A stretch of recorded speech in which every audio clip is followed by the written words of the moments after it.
안녕하세요. 강선미입니다. 오늘은 공인중개사 기본과정 중개사법 두 번째 시간이고요. 중개대상물, 그리고 공인중개사 시험, 그리고 정책심의위원회에 대해서 정리를 한 부분입니다. 화면 조금 올려서 시작하겠습니다. 먼저 중개대상물이란 적법하게 등록한 개업 공인중개사만이 업으로서 중개할 수 있는 대상 물건이다 그랬습니다. 중개를 아무나 할 수 있지 않죠. 적법하게 등록한 개공사, 개업 공인중개사, 개공사만 할 수 있습니다.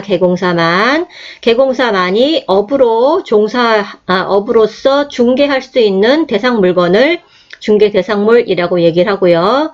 개공사, 업, 대상물건 이렇게 될 수 있을 것 같아요. 이제 키워드가. 자, 다음에 중개대상물을 보겠습니다. 우리가 중개대상물은 5글자로 이렇게 외웠죠. 토건, 입광공이에요. 그래서 토건 먼저 보면 이게 토건 나와 있죠. 토건을 먼저 보면 토지 건축물, 이거 많이 아시죠? 그리고 토지 건축물 뿐만 아니라 그 밖에 토지의 정착물까지입니다. 토건이라고 했지만 토지 건축물, 토지의 정착물입니다.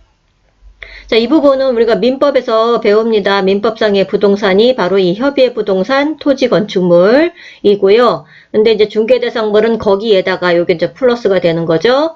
의제 부동산 중에 대통령령으로 정한 임목, 공장재단, 광업재단, 이것이 바로 중개대상물인데요. 의제 부동산은 전부가 중개대상물은 아니에요. 이 부분도 함정일 수가 있고요. 의제 부동산 전부가 중개대상물은 아니고, 의제 부동산 중에서 대통령령으로 정한 임목, 공장재단, 광업재단만 중개대상물이다 이렇게 알아두셔야 되고요. 자, 다음에 이제 또 참고로 더 알아두셔야 될 것은 분양권도 건물로 보아서 미래의 건물로 봅니다. 미래의 건물로 보아서 분양권도 매매가 가능합니다. 다시 말해서 중개대상물이다 이렇게 말할 수가 있고요. 그리고 부동산 중에서 개인 소유만 부동산을 이제 중개할 수가 있고, 국가 소유의 부동산은 중개대상물이 아닙니다. 이런 것까지 알아두시고, 중개대상물의 종류 중에서 토지만, 이 화면에서 볼게요. 자, 토지의 거래 범위는 정당한 이익이 미치는 상하를 포함한다 그랬습니다. 요거는 이제 민법에 나오는 그 토지의 그 범위입니다. 토지, 그러면 땅덩어리 그 자체뿐만 아니라, 정당한 이익이 미치는 그 토지의 상과 하를 포함하여서 입체적이다. 이렇게 말할 수가 있고요. 자, 토지의 거래 범위는 상하를 포함. 그리고 토지의 거래 단위는 필 단위입니다. 한 필, 두 필 하는 필이에요. 그래서 한 필의 일부에 대해서는 임차권, 지상권, 전세권 등 용익권은 가능한데, 한 필의 일부에 대해서 소유권은 가능하지 않잖아요. 그래서 소유권은 가능하지 않기 때문에 한 필지의 일부만 만약에 거래하려면 한 필의 일부의 소유권을 지정하고 싶다 그럴 때는 한 필을 분필, 나누어야 됩니다. 분필을 하여서 거래를 하여야 되고요. 그래서 거래 단위가 필이라는 거 알아두시고, 한 필의 일부에는 임차권, 지상권, 전세권 같은 용익권은 가능하지만 소유권은 되지 않는다. 한 필의 일부의 소유권을 굳이 지정하고 싶으면은 분필하여야 된다. 이 정도를 알아두셔야 될 것 같고요. 건축물은 화면 좀 올려서 보겠습니다. 다음에 중개대상물 중에 건축물을 보겠습니다. 건축물의 거래 범위는 미등기 건축물, 무허가 건축물, 신축 중인 건축물, 그리고 신축 예정인 건축물 모두 가능합니다. 미등기, 무허가, 신축 중, 신축 예정인 건물 모두 가능하고요. 신축 예정인 건물은 분양권을 중개할 수 있고, 여기서 입주권이라고 얘기하면 이제 틀린 말이 됩니다. 입주권은 아니고요. 분양권. 신축 예정인 건물은 분양권을 중개할 수 있다 그랬습니다. 그리고 건축물의 거래 단위는 동입니다. 한 동의 일부에는 용익물권, 임차권이 가능한데요. 중개대상물 맞고요. 한동의 일부에는 소유권은 지정할 수 없습니다. 근데 단 예외가 있죠. 집합 건물은 예외입니다. 집합 건물은 한동의 일부에도 소유권이 가능하죠. 101호, 102호 이렇게. 그래서 집합 건물은 예외지만 그렇지 않은 건물에 있어서는 거래 단위는 동이다. 건축물의 거래 단위는 동이다. 이렇게 알아두시고요. 다음에 소유권 보존 등기를 한 임목, 임목은 나무들의 집단이죠. 소유권 보존 등기를 한 임목은 중개 대상물이고, 공장재단, 광업재단, 그리고 공장재단, 광업재단은 일단의 기업 재산으로 소유권과 저당권의 목적이 되는 것인데, 여기서 이제 전세권이라고 얘기하면 이제 틀리게 됩니다. 공장재단, 광업재단에는 전세권이란 말 나오면 안 되고, 소유권과 저당권의 목적, 이 되는 것 이렇게 알아두셔야 될 것 같고요. 다음에 이제 중개 대상물이 되기 위한 요건을 보겠습니다. 자, 사법상으로 거래가 가능해야 됩니다. 거래 불가능한 부동산을 보자면 국유재산 그리고 무주부동산, 주인이 없는 부동산이죠. 무주부동산, 주인이 없다고 내 거 뭐 찜할 수 없다는 그런 얘기인 것 같습니다. 그리고 미채굴 광물, 채굴하지 않은 광물, 중개할 수가 없어요. 그리고 바닷가, 뭐, 모래사장으로 연상되는 그 빈지, 그리고 포락지, 이제 물이 잠겨서 못 쓰게 된 그런 땅 같은 거죠. 포락지 하면. 그래서 그런 것들은 거래가 불가능한 부동산이고, 다음에 중개행위의 개입이 가능해야 됩니다. 그래서 중개행위의 개입이 이제 불가능한 부동산을 보겠습니다. 개입 불가능한 부동산은 상속받는 부동산은 우리가 중개할 수가 없죠. 그리고 경매, 공매 중개할 수 없고요. 수용, 나라에서 가져가는 수용 중개할 수 없고, 판결 역시 중개할 수 없고요. 기부 체납까지 중개할 수 없다. 이렇게 나와 있습니다. 화면 조금 올려서 계속 할게요. 다음에 중개 대상인 권리입니다. 권리. 중개 대상물에 대하여 성립하는 권리여야 합니다. 그러니까 이제 중개 대상물이어야 된다는 거죠. 우선 그러니까 예를 들어서 항공기 임차권이다 그러면 임차권은 우리가 중개할 수 있지만 항공기는 그 중개 대상물이 아니기 때문에 여기서 이제 항공기 임차권 그러면 중개 대상 권리에 포함되지 않는다 이렇게 말해야 되죠. 항공기가 중개 대상물이 아니기 때문에. 자, 다음에 일신 전속적이 아닌 이전성이 인정되어야 합니다. 한 사람에게 따르게 뭐 붙박이로 되어 있는 뭐 그런 것들은 안 된다는 건가 봐요. 이전성. 그러니까는 다른 사람에게로 이전할 수 있는, 이전성이 인정되어야 하고요. 다음에 중개대상 권리는, 물권 중에서는, 소유권, 지상권, 지역권, 전세권, 저당권, 근저당권, 유치권 중에서의 양도, 유치권의 양도는 중개할 수 있습니다. 다시 말해서 소유권, 지상권, 지역권, 전세권, 저당권, 근저당권, 그리고 유치권의 양도, 이것은 중개할 수 있고요. 유치권의 성립은 중개할 수 없습니다. 유치권이 성립하는 그 부분에 대해서는 중개가 개입할 여지가 없기 때문에 유치권의 성립은 중개할 수 없고요. 중개대상 권리가 아닌 것 보겠습니다. 중개대상 권리가 아닌 것은 질권, 분묘기지권, 영업권, 어업권, 광업권, 무채재산권 그랬습니다. 무채재산권은 나중에 표에서 재산권 관련해서 아마 있을 거예요. 그래서 질권, 분묘기지권, 관습법상의 지상권 이렇게 나오나요? 이게? 그래서 질권과 분묘기지권, 영업권, 어업권, 광업권, 무채재산권 이런 것들은 중개대상 권리가 아니다. 이렇게 알아두셔야 되고요. 이 표는 조금 올려서 보겠습니다. 근데 이거 좀 빨간 글씨라서 이 부분은 잘 알아둬야 될 것 같아요. 네, 중개대상물을 표로 정리를 했는데요. 우리 강사님이 옛날에 설명하시던 그것을 기억을 더듬어 보면 해당 쪽을 외우던지 해당하지 않는 쪽을 외우던지 한쪽을 완전히 외워서 완전히 구별할 수 있게 해야 된다 이렇게 말씀하셨던 것이 기억이 나고요. 저 같은 경우에는 해당하지 않는 쪽을 외우게 되더라고요. 그냥 제가 개인적으로는 그랬습니다. 그래서 해당하는 쪽은 나중에 뭐 각자 보시고요. 저는 해당하지 않는 것을 한 번씩 읽어보겠습니다. 자, 중개대상물이 아닙니다. 다음 나열하는 것은. 자, 자동차, 항공기, 선박, 기계장치, 세차장 구조물, 권리금 등. 예, 권리금, 이런 거 아닐 것 같죠? 자동차, 항공기는 동산이니까 선박 동산이겠죠? 기계장치 마찬가지고. 근데 세차장 구조물 같은 거 아니래요. 그래서 이런 거는 조심해서 알아두셔야 될 것 같고. 다음에, 청사, 관사, 공도, 공원, 예, 국유지라든지, 뭐, 정부, 나라의 재산 같은 느낌이죠? 문화재 등 보존재산, 토락지, 바닷가, 아직까진 이해가 괜찮죠? 다음에 미채굴의 광물, 그리고 도로 예정지 중에 공유지, 예, 공유지라서 안 됩니다. 공유지. 예, 근데 도로 예정지인 사유지는 된답니다. 이런 것도 같이 알아두시면 좋을 것 같네요. 도로 예정지인 사유지는 중개대상물 맞고, 도로 예정지 중에 공유지 중개대상물 아닙니다. 공유수면 매립지 중에서 공유지, 그리고 무주부동산 역시 중개대상물 아닙니다. 여기서 또 마찬가지로 공유수면 매립지 중에 사유지는 중개대상이에요. 예, 사유지 중개대상, 공유지는 중개대상 아니다. 이렇게 나와 있고요. 다음에 화면 또 조금 올려볼게요.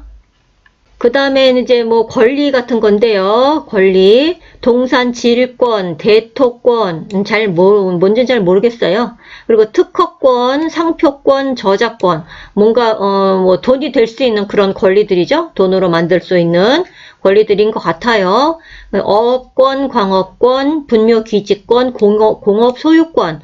그래서 이런 거를 계속 보면서 이런 것은 중개대상물이 아니다. 이렇게 알아야 되고, 다음에 증여는 그냥 뭐 A가 B에게 그냥 준다. 이런 거니까 그것도 중개대상물이 아니고, 기부채납 중개대상물 아니고요. 상속, 그리고 공용, 수용, 경매 아닙니다.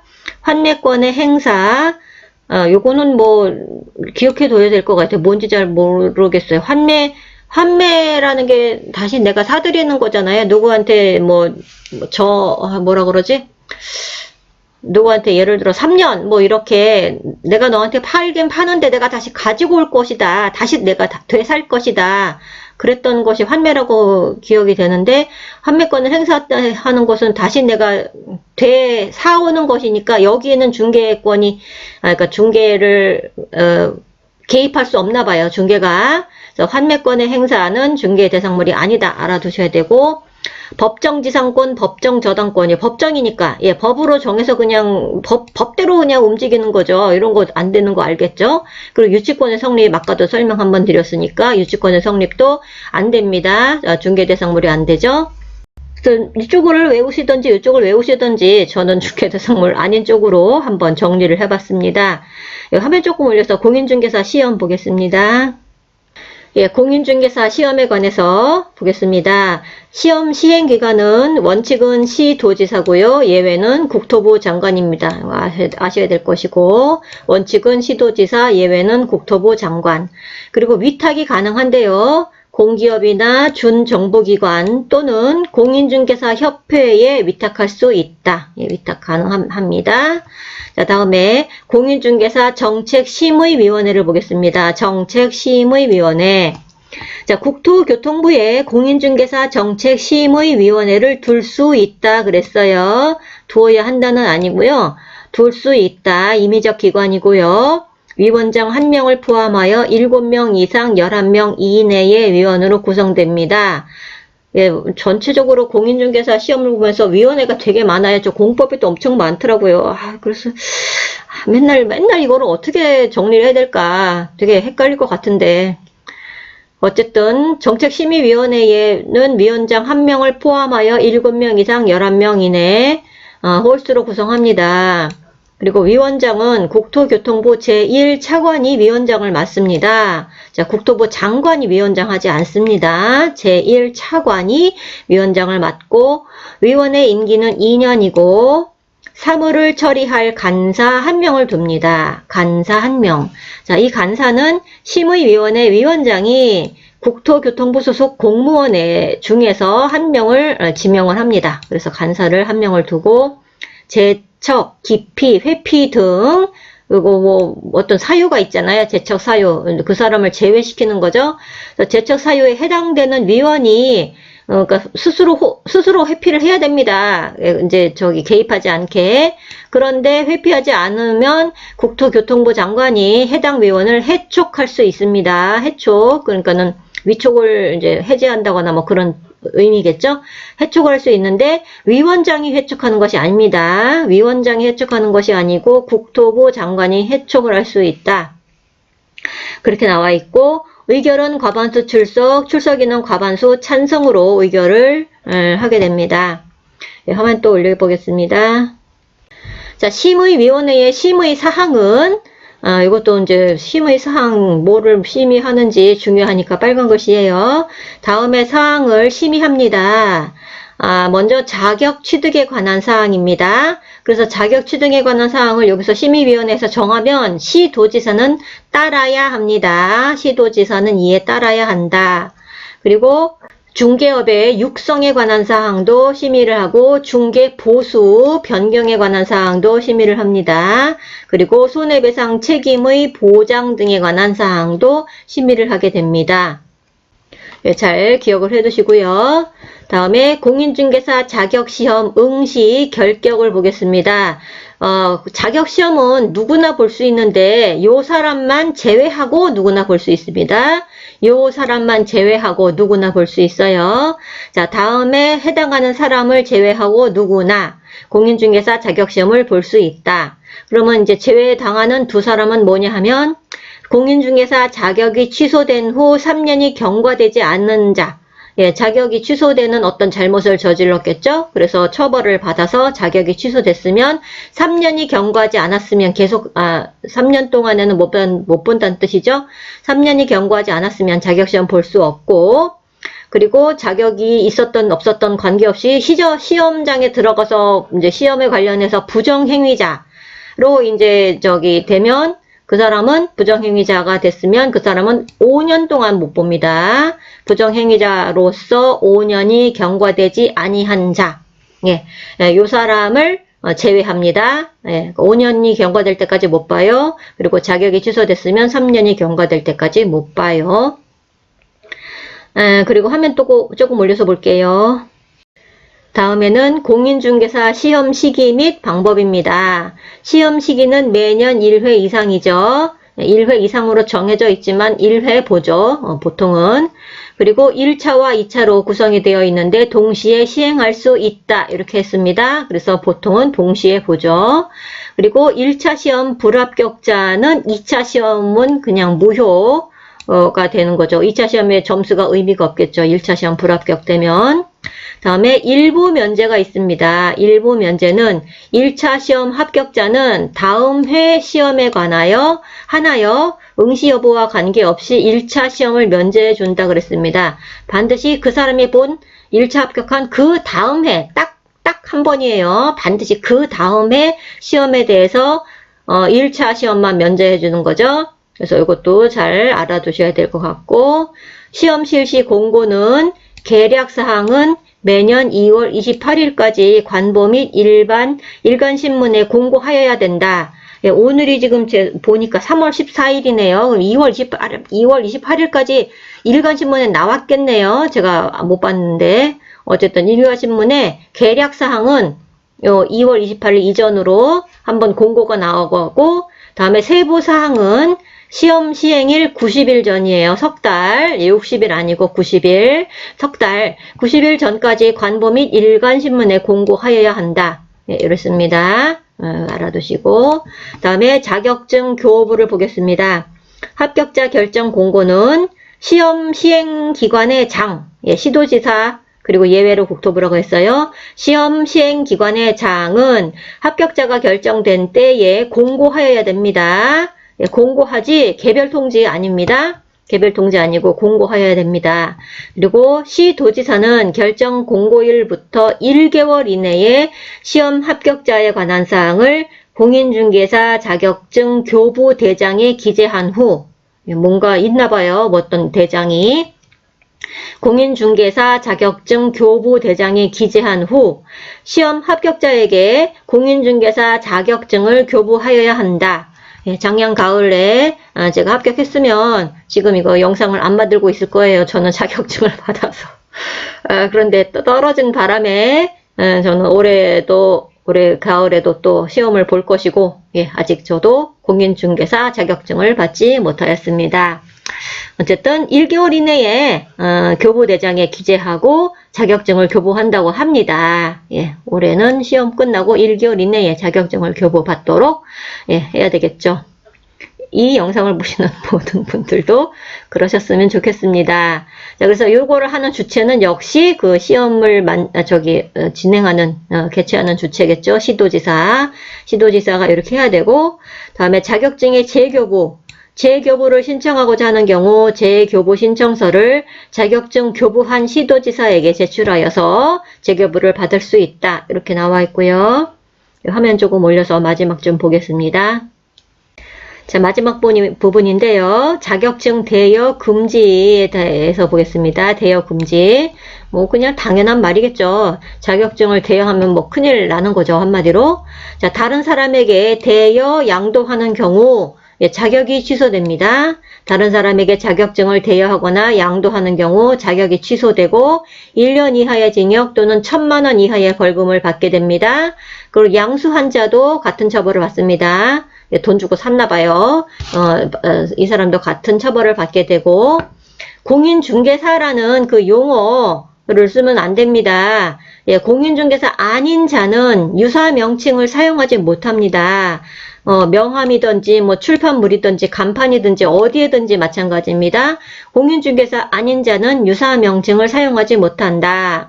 이것을 위반한 경우에 1년 이하의 징역 또는 1,000만 원 이하의 벌금형에 처한다. 이렇게 나와 있습니다.